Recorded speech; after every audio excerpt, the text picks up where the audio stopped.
Everybody always wants to know, what did my ancestors do? What did my ancestors contribute?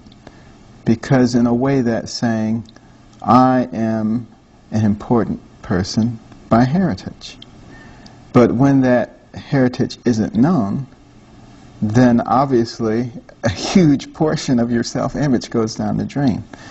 And that's why it's so important, I believe, you know, to take that young 6-year-old boy by the hand and walk down the street and give him a black history lesson and point to his shoes and say it was Jan Matzliger, a black man who invented the automatic shoe lasting machine.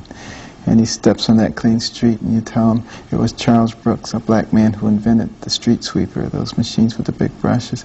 And down that street comes one of those big refrigerated tractor trailer trucks and you tell him it was Frederick Jones, a black man who invented the refrigeration system for trucks later adopted for airplanes, boats and trains. And it comes to a stop at the red light and you tell him it was Garrett Morgan, a black man who invented the traffic signal.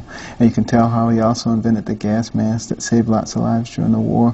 And while you're talking about the war, Henrietta Bradbury, a black woman who invented the underwater cannon, made it possible to launch torpedoes from submarines. And while you're talking about black women, you can talk about Madam C.J. Walker, a black woman who invented cosmetic products for women of dark complexion, was the first woman of any nationality in the United States to become a millionaire on her own efforts.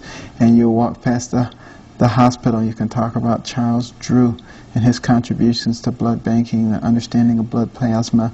Daniel Hale Williams, the first successful open heart surgery in the world, and an operative mortality rate of only 1.5%. You can talk about Lewis Latimer, who was the right-hand man of Thomas Edison, a black man, who came up with the filament that made the light bulb work for more than 2 or 3 days, who invented the electric lamp, who did pioneering work in incandescent and fluorescent lighting, who diagrammed the telephone for Alexander Graham Bell. Tremendous inventor in his own right.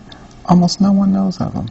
You can walk across the railroad tracks and talk about Andrew Beard, the automatic railroad car coupler, which spurred on the Industrial Revolution, or Elijah McCoy, automatic lubrication system for locomotive engines.